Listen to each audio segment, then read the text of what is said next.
ചരിത്രത്തിൽ ഇതാദ്യമായി ഈശ്വര ശക്തികൾക്ക് ജീവചൈതന്യം കൊടുക്കുന്ന ലോകാ സമസ്ത സുഖിനോ ഭവന്തു.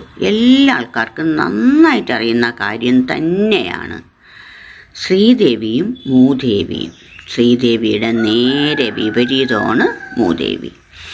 മൂദേവിക്കും ശ്രീദേവിക്കും തമ്മിൽ ബന്ധങ്ങളൊന്നുമില്ല, വിപരീതമായ കാര്യങ്ങൾ മാത്രം. ശ്രീദേവി എന്താണോ നന്മ ചെയ്യുന്നത് അതിന് വിപരീതമായിട്ട് മാത്രമേ മൂദേവി ചെയ്യാറുള്ളൂ. മൂദേവിക്ക് പലതരത്തിലുള്ള ചേഷ്ടകളുണ്ട്. ഏറ്റവും പ്രധാനപ്പെട്ടത് ധൃതിയാണ്. എന്ത് കാര്യം കയ്യിൽ കിട്ടിയാലും അത് അപ്പോഴ് തന്നെ അതിനെ വല്ലാത്ത രീതിയിൽ ആക്കി തീർക്കാൻ ധൃതി പിടിച്ചാണ് ഓരോ കാര്യങ്ങൾ ചെയ്യുന്നത്.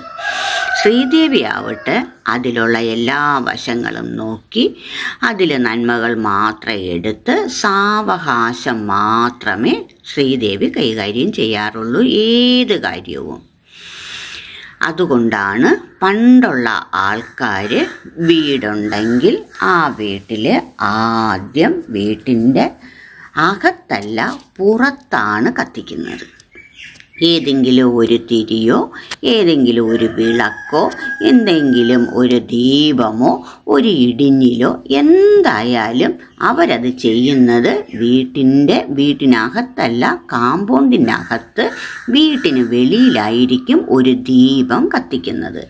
ഈ ദീപം കത്തിച്ചു കഴിഞ്ഞാൽ ആദ്യം ശ്രീദേവിയും മൂദേവിയും ഉണ്ടെങ്കിലും മൂദേവിയാണ് ചാടി വീണ് അതിൻ്റെ പിന്നാലെ പോകുന്നത്.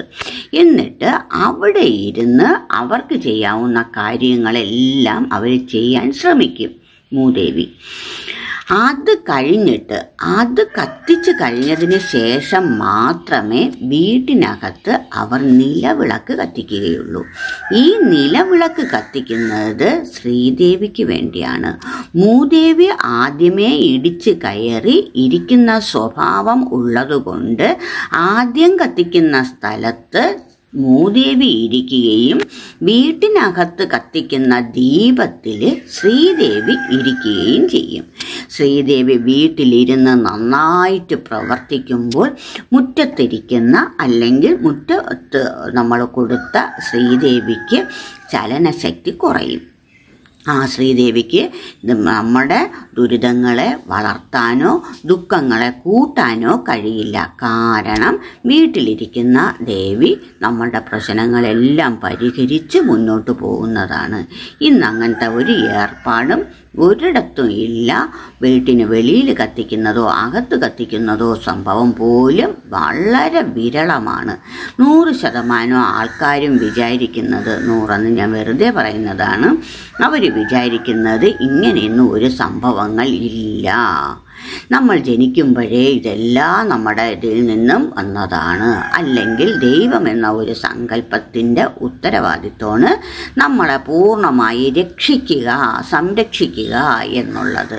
ഒരമ്മയും അച്ഛനും ഭൂമിയിൽ ഉണ്ടെങ്കിൽ മക്കളുണ്ടെങ്കിൽ മക്കൾ പറയുന്നത് നിങ്ങളുടെ കടമ.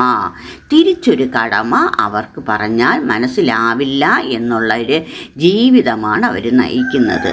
അത് ഏറ്റവും ദുരിതമാണ്, ഏറ്റവും ദുഃഖകരമാണ്. നമ്മുടെ മക്കൾ നമ്മൾക്ക് മാത്രമല്ല ദുരിതവും ദുഃഖവും ഉണ്ടാക്കുന്നത് സമൂഹത്തിന് തന്നെയാണ്. അവർക്ക് എത്രത്തോളം വിഷമം മറ്റുള്ളവർക്ക് കൊടുക്കാമോ അത്രയും കൊടുത്ത് അവർ ആനന്ദം കണ്ടെത്തുകയാണ് ചെയ്യുന്നത്. അതിൻ്റെ ഫലം അവരും പിൻഗാമികളും അനുഭവിച്ചേ പറ്റുള്ളൂ. പിന്നീടൊരു സമയം ഇവർ തന്നെ അനുഭവിച്ച് തീർക്കാനുള്ള അവസരവും ഭഗവാൻ തന്നെ ഉണ്ടാക്കി കൊടുക്കുകയും ചെയ്യും. അപ്പം നന്മ ഏത് തിന്മ ഏത് എന്ന് അറിയാൻ പാഠശാലകളിലൊന്നും പോണ്ട, ഒരു വിദ്യാലയങ്ങളിലും പോണ്ട. നന്മയും തിന്മയും മനസ്സിലാക്കാൻ അവനവൻ്റെ ഉള്ളിലെയും അവനവൻ്റെ പ്രവർത്തനവും മാത്രം മതി. തൻ്റെ പ്രവൃത്തിയിലൂടെ ഇത് നന്മയാണോ തിന്മയാണോ എന്ന് മനസ്സിലാക്കാൻ പുതിയ ഒരു ക്ലാസിൻ്റെ ആവശ്യവും ഇല്ല. പണ്ടുള്ള കാലങ്ങൾ ചെയ്തിരുന്ന നന്മയെ നന്മയായിട്ട് തന്നെ എടുക്കുക, തിന്മയെ അപ്പാടെ അങ്ങ് മാറ്റിക്കളയുക. അത് ചെയ്യേണ്ടത് നമ്മൾ തന്നെയാണ്. എല്ലാ ആൾക്കാർക്കും ബുദ്ധിയുണ്ട്, വിവേകമുണ്ട്, എല്ലാ തരത്തിലുള്ള സാഹചര്യങ്ങളും ഉണ്ട്. അപൂർവം ചില സാഹചര്യങ്ങൾ വിട്ടുപോയാലും അതിനെ കറക്റ്റായിട്ട് കൊണ്ടുപോകാനും ഈശ്വരൻ എന്ന വൻ ശക്തിക്ക് കഴിയും. ഒന്നു മാത്രം ആ നാമത്തിൽ വിശ്വസിക്കുക, അതുപോലെ ജീവിക്കാൻ ശ്രമിക്കുക, അതെന്താണെന്നും ഏതാണെന്നും മനസ്സിലാക്കാൻ ശ്രമിക്കുക, അതിനനുസരിച്ചുള്ള മാറ്റങ്ങൾ ഉൾക്കൊള്ളുക.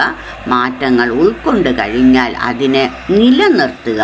ഇതിത്രയും ചെയ്തു കഴിഞ്ഞാൽ ഭഗവാൻ ആര്, എന്ത്, എങ്ങനെ, എപ്പോൾ, എവിടെ എന്നുള്ളതിനുള്ള ഉത്തരങ്ങൾ മുഴുവനും നമ്മൾക്ക് നന്നായിട്ട് കിട്ടും.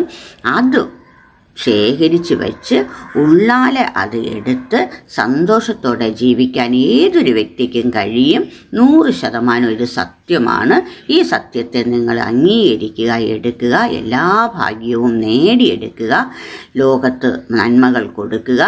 ഇനി അതിൻ്റെ കാലമാണ്. അത് നടപ്പിലാക്കിയേ പറ്റൂ, നടപ്പിലാകും, ഉറപ്പ്. ലോകാ സമസ്താ സുഖിനോ ഭവന്തു. ലോക ചരിത്രത്തിൽ ഇതാദ്യമായി ഈശ്വര ശക്തികൾക്ക് ജീവചൈതന്യം കൊടുക്കുന്ന ഏക സ്ഥലം. ഇതൊരു ചരിത്രത്തിലും രേഖപ്പെടുത്തിയിട്ടില്ല. ഇതിനു മുൻപ് കേട്ടു കേൾവി പോലുമില്ല. കലിയുഗ അവതാരത്തിന്റെ ലക്ഷ്യം തന്നെ ഈശ്വര ശക്തികൾക്ക് പുനർചൈതന്യം കൊടുക്കുക എന്നതാണ്. ഇതിലൂടെ മനുഷ്യർക്കും എല്ലാ ജീവജാലങ്ങൾക്കും എല്ലാത്തിനും ഇത് പരമമായ സത്യമാണ്. അനുഭവത്തിൽ മാത്രം വിശ്വസിച്ചാൽ മതി. ഇതാ മഹാ അത്ഭുതങ്ങൾ